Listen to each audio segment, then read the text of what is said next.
Hello, welcome to the Kitchen Spy. My name is Kate and this is another Meals of the Week video, and this takes us from the 5th to the 11th of September.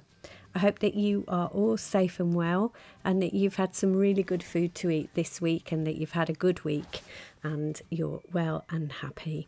So I've got obviously Meals of the Week, and then after that I've got a little bit about Newport in Pembrokeshire, and also then I've got an update on the greenhouse. So a few of you have asked me about that, and also since I first started the greenhouse project, I guess we'd call it, I've had quite a few new subscribers, so I just wanted to do not a very long recap, don't worry, but just a little recap so that we can see where we've come from on the greenhouse, and also so that you guys are up to speed with where we are right now. So that's the plan for this video. I hope you enjoy it. So let's have a look at what we ate this week. So this isn't what it was supposed to be. This was supposed to be salmon with potatoes and peas and also a white sauce. But in point of fact, once we'd frozen the salmon, it just didn't smell very nice. So I had to rush to the local shop, and I was really pushed what to get because I needed something gluten-free. So I managed to get these gluten-free beef burgers. So we had these with potatoes and peas, and I think that was about 600 calories, who knows. Then on Sunday I made a pie. So this is actually a corned beef and potato pie. So forgive the scrappy nature of the pastry. This is gluten-free pastry, which is notoriously difficult to work with. But the things on the top are a homage to Bob and Paul's Gone Fishing programme, which I think I talked about on a haul, and they are two middle-aged men, so Bob Mortimer and Paul Whitehouse, famous men who go off fishing together, and Bob usually cooks something for Paul, and you're all thinking, what the hell has this got to do with a corned beef and potato pie? Well, actually Bob made one for Paul, and because of that it just made me think I'd like to give that a go. So this is my attempt at a corned beef and potato pie with gluten-free pastry. So I took the gluten-free pastry from the pasty recipe I did the other day. So this pastry is from the gluten-free blogger. But what I've done is worked out the entire calories. So the big pie, the whole pie, the one we saw right at the beginning, came to 3,547 calories, which if you had a sixth of it, which is about what I've got here, is 591 calories for that portion, which actually I don't think is too bad because it felt like a real treat. And served with asparagus and gravy there, it came to 704 calories, and I've made a recipe video for this. On Monday I just did a really simple leek and potato soup, which was just really delicious. Oh, the simplest things really are often the most delicious. So I hadn't got any of my bread, so I used one of my husband's and did one for him as well, a Shah brown ciabatta, and I just toasted that with some cheese under the grill and chopped one half of it up so that it was croutons and then just some dippers with the rest, and that came to 356 calories, but the soup itself was only 130. And then on the Tuesday I did a cottage pie. So I have already done a recipe for this, so I'll leave that link down below. And this is the pie when it came out of the oven, and yes, very tasty, one of our favourites, and we always serve it with baked beans. So I think it's just the law. You have to have cottage pie with baked beans.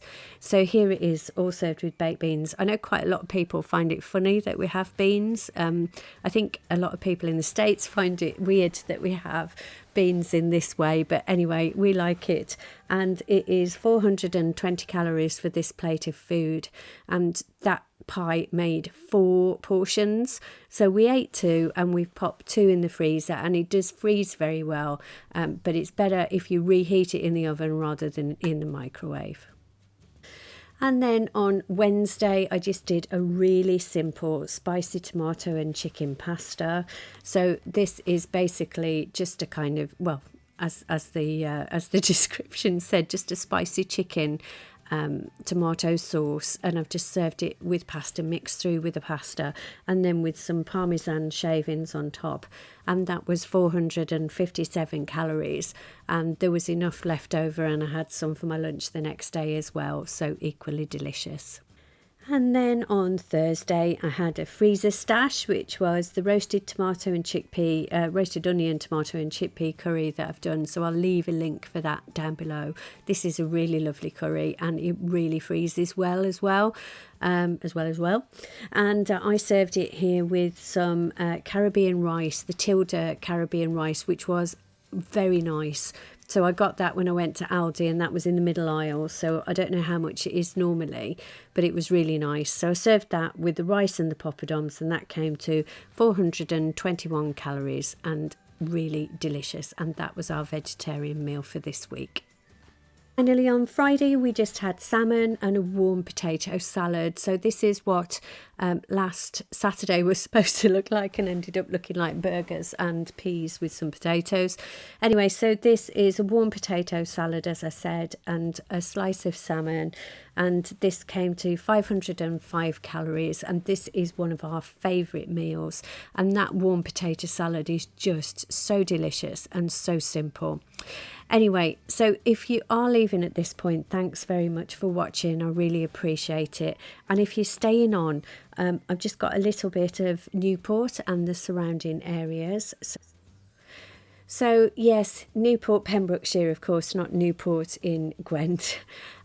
So we've been here before on this beach, but we came again, and it was just as lovely this time. And we found out this time you can actually drive your car onto the beach and park up at the top. And as you can see here, there's a dog that's just living its best life on this beach. And it's just so lovely seeing all the dogs. It used to be a torturous thing because we hadn't got Jess, and it still is to a certain degree, but it's just lovely seeing all these dogs. So just round the headland, so you walk along the beach and then you just walk round the headland. So that was the beach side that we saw earlier, and this is the riverside, and so this is where the River Nevern goes out into the sea in Newport. And that hill you can see in the background there, so that's a hill called Carningli. And we found a log on this part, and we sat and ate our sandwiches, and you'll see a very glamorous shot of my sandwiches in a minute. But anyway, to talk about Carningli, so it's got a hill fort on the top, not a physical building, the remains of a hill fort from the Iron Age, and there are also Bronze Age settlements on the lower slopes, and it's so easy to see why people have always wanted to live there. What a magical place. And that is part of the Preseli Hills that we talked about earlier and we've seen before. But a saint called Saint Brinach used to go there to commune with the angels, apparently.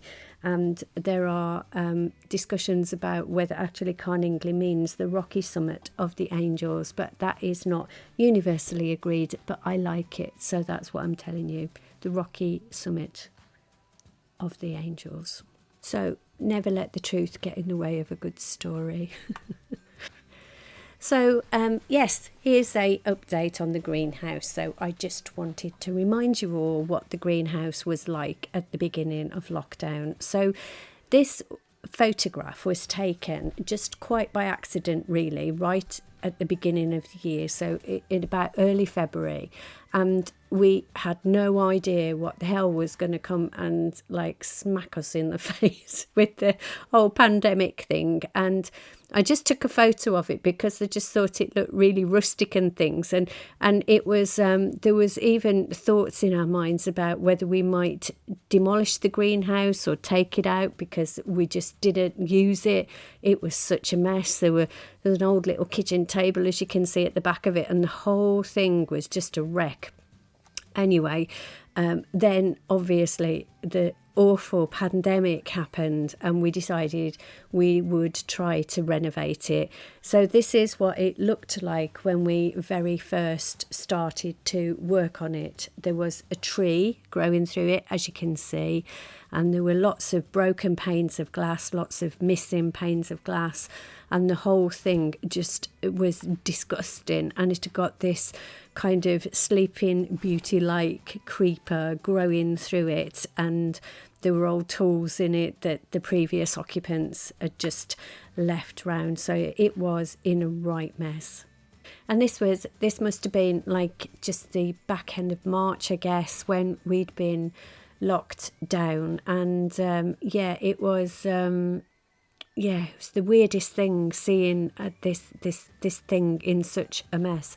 And when I looked at this video earlier to put it on here, and noticed that Jess was at the beginning of it, it just took my breath away. It's still really difficult, but anyway. So yes, that's the inside of the greenhouse as it was, and we worked really hard to remove all of the weeds and clean it up and replace it, and this is what it looks like today. So as you can see, there's been a huge improvement in terms of the greenhouse, and there is a huge, massive hole in our lives without Jess. Yeah, so not everything's better, but I'll concentrate on the positives. So let's have a look at what the greenhouse looks like inside today. So obviously all of the weeds and everything has gone, and we replaced the windows. We did that all ourselves, so we're not DIY people, so we're quite proud of what we did there. We worked out how to do it and we did it. And then we've got these tomatoes. So these are the cordon tomatoes, and I'll show you in a while my very Heath Robinson attempt at trying to support them. Those are the only red tomatoes we've got so far. Well, they're kind of bordering on red. I think I'm going to give them a couple of days and then I'll pick them. And then there's this plant here. I planted this one after the others. So I've got 2 cordon tomatoes and 2 baby boomer tomatoes in the bed. And I've also got a cucumber at the end. And then that other tomato is a baby boomer too. So I tied some string across the greenhouse. And basically, as the branches... Are they branches? Anyway, the sticks that come off the tomato plant as they're growing and getting heavy, I'm just kind of supporting them with bits of string. I don't think it's right or proper, and probably there's loads of gardeners out there saying, what on earth are you doing, woman? But I am able to support the plants, so that's good. And it looks like I'm going to have a great deal of tomatoes. These are the marigolds that never made it out into the garden, and also the geraniums. So I had intended to plant them, and this is a cucumber that I picked today. It's a very odd shape, and I'm not sure why, and there's some manky stuff on the end of it, but I will eat it. I've just cut the odd bits off. So yeah, I mean, basically what happened was I planted all of these plants, and then obviously we had the whole Jess thing going on, so they didn't really make it out into the garden as they should have done. But someone said to me that keeping marigolds in the greenhouse is a good thing anyway, because it helps with black fly. So yeah, maybe it was meant to be. So there you are. That's where we are with the greenhouse, and I hope you've enjoyed that update. And I will be making, I'm sure, loads of chutney. And I'm trying to pick out the middle bits there, which I think are the bits I should pick out. But the whole cordon tomato thing really stresses me out. So next year I'm going to concentrate on those baby boomer ones where you don't really have to. They just grow into a bushy shape. So I guess that might seem like a bit of a cop-out, but just the fact that I'm thinking about next year, I think that's positive. I'm going to grow stuff in that greenhouse next year. Anyway, there you go. So meals of the week, a little bit about Pembrokeshire and Newport, and also an update on the greenhouse. So I hope you've enjoyed the video, and if you have, please give it a thumbs up, and thank you all so very much for the support that you give me. I am really appreciative, I really am. And if you are a subscriber, thank you so much for subscribing, and keep coming back and keep watching. It's just astounding to me that you do, and I really, really, really appreciate it. So if you're not a subscriber, there'll be a subscribe button coming up soon, and perhaps you could click the button if you want to, and then join us on the Kitchen Spy for meals of the week, odd waffly bits like you've just had here, and also recipes and food hauls. So thanks very much for watching. You take care. Stay safe. Bye bye.